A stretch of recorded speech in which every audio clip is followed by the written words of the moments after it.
4th of July celebrations are underway right now. This is a live look at Carmel Fest. People will be trying to stay cool tonight.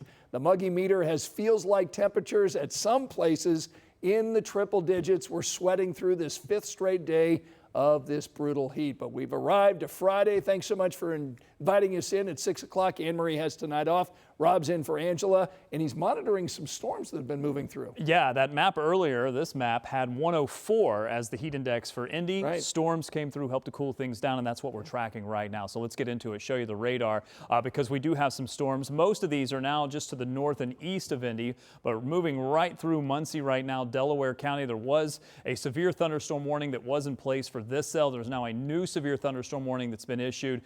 This one is going to go until 6:30 because this storm is likely going to be producing some gusty winds. It's producing a lot of lightning already, and as you see, generally moving east or northeast, but the lightning is a big concern. The heavy rain is a big concern, and we have had some of these storms produce some downbursts. The colder air, because there's so much moisture in the air, hits the ground, spreads out in all directions, and that's what can create a downburst, producing some gusty winds. We've had some issues down near New Whiteland, I believe, is where we had some power lines down, producing potentially some small hail as well. We'll keep an eye on that. In the meantime, we turn our attention to the temperatures, which have thankfully cooled down. We still have 70s in place for some areas that had rain earlier, but they're starting to rebound. 90s to the north, and there's still triple-digit heat index values where we have not seen the rain move through. That will likely be the case for tomorrow as well. 74 for tonight with scattered thunderstorms, and then tomorrow a little bit cooler, high of 90, but another chance for storms for your 4th. I'll track that for you in future track coming up. All right, we'll see you in a little bit, Rob. Thanks. This brutal heat we've been sweating through this week hasn't been just tough on you and me. It can also be dangerous for pets left outside. So Friends of Indianapolis Dogs Outside is going door to door, checking on dogs that have been left out in the heat. Ashton Hackman takes us along. These visits are meant to be a lifeline, not a warning. Fido says their main goal is outreach, letting folks know that their dogs must be inside and being that last line of defense if more help is needed. Another day, another list of addresses, and another race against the heat. Hi. They're not responding to emergencies, they're trying to prevent one. Right now we're just trying to get these dogs in out of the heat. Every conversation starts the same way. A friendly reminder, a quick check, and the hope the next yard is empty too.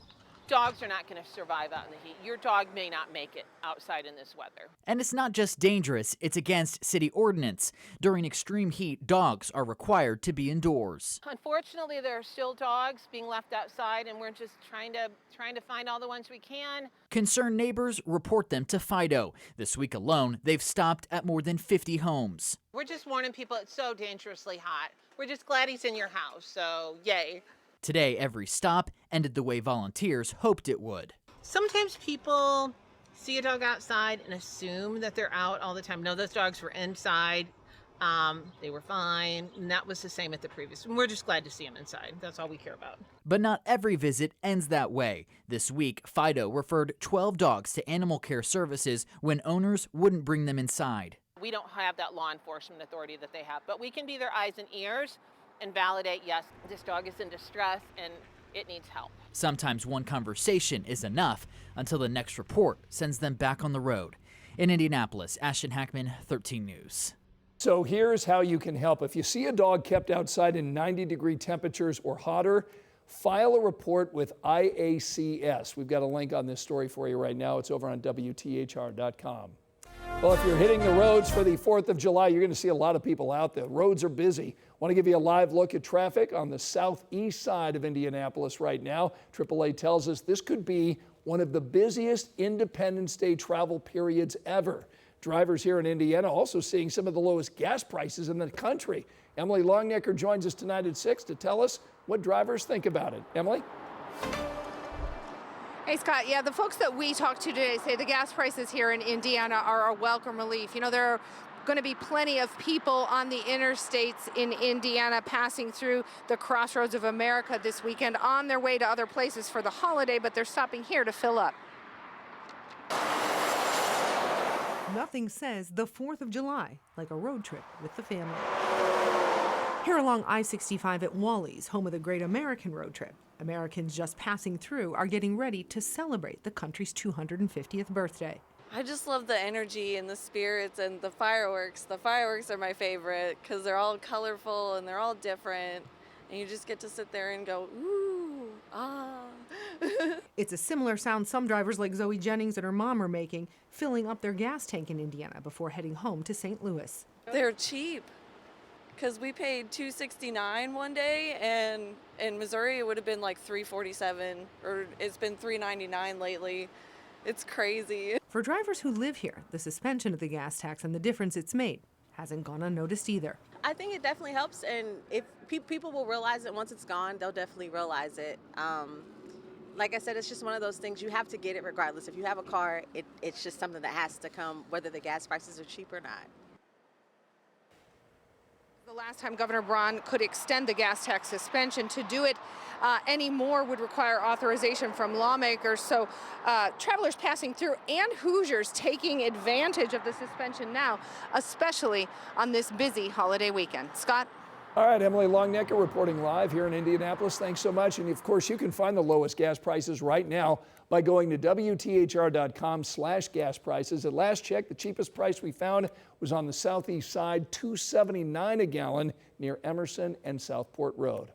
Happening right now, opening night at the Marion County Fair. The annual 4th of July tradition opened its gates about an hour ago. We've got Alex Almanza, who had the assignment of the day by joining us from the fairgrounds to show us the action. I hope you're standing in line to get a drink, maybe a lemon shake up, maybe some ice cream or something.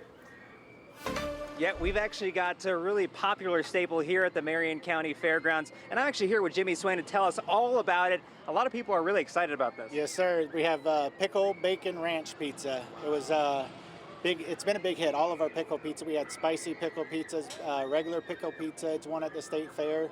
Pickle bacon ranch won some awards last year at state fairs for us. It's really good. And you talked about some of the different variations. You got spicy pickle pizza, things like that.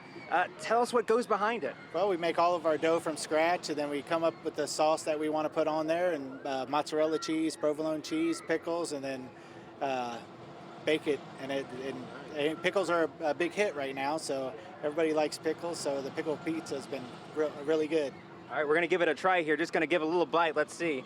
We'll try to see if we can. So this is the bacon. Oh, I got a little bit on my mouth. This is the bacon pickle bacon ranch. Pickle bacon ranch pizza. I'm not a big pickle fan, but this is actually pretty good. Even people that don't like the pickles, they usually like the pickle pizza. It's just totally different. Well, hey, thank you so much. Yep. I still got food in my mouth. So sorry, it's a little bit rude, but we're gonna send it back to you. And this is one of many things that you can find here at the Marion County Fairgrounds. All right, opening night at the Marion County Fair. Alex Almanza, thanks so much.